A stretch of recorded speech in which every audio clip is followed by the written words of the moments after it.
It is clear that America's automakers are going all in on electric vehicles. Just last week, 7 of them, including General Motors, Honda, Mercedes-Benz, and Hyundai, announced plans to create a new network of 30,000 charging stations in the U.S. and Canada. And as those companies move toward an all-electric future, meteorologist Keith Carson has a question as part of our series on Maine's changing climate.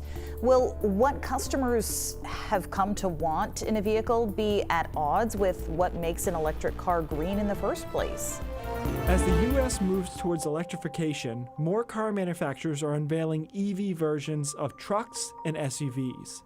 Although these vehicles still produce lower carbon emissions over their lifetimes compared to gas counterparts, they're still significantly less efficient and environmentally friendly than smaller EVs. There are 2 main factors at work here: weight and aerodynamics.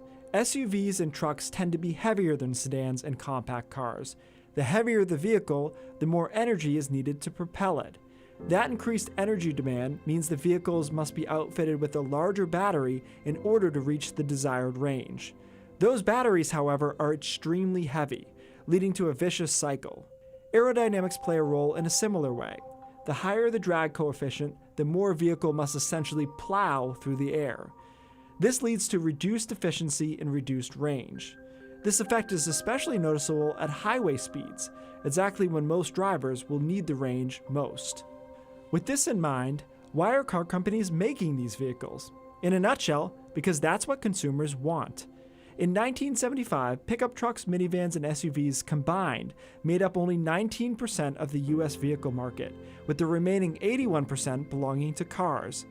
As of 2020, trucks, minivans, and SUVs have surged to 69% of the market, with cars now in the minority with 31%. Generally speaking, most consumers do come in looking for a larger vehicle, mostly because they feel safer, more practical, they can travel with them, spacious, just generally feel like a bigger vehicle can do more for them. Several car makers are unveiling new, large EVs in the coming years. Kia EV9, Cadillac Escalade IQ, Chevy Silverado EV, Fisker Ocean, GMC Sierra EV, just to name a few.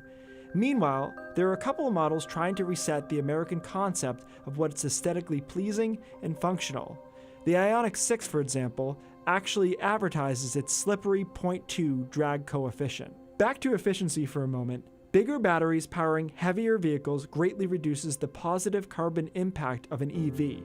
Not to mention, these large batteries require more precious materials to create, which, as we recently reported on, has societal and environmental impacts. An extreme example? According to the American Council for an Energy Efficient Economy, a 9,000-pound GMC Hummer EV generates more emissions per mile than a gas-powered Chevy Malibu. So ultimately, if we wish to maximize the environmental benefit of electric vehicles, car companies may have to alter what consumers look for in a new car. And that might prove to be a bigger hurdle than range anxiety. Keith Carson, News Center, Maine.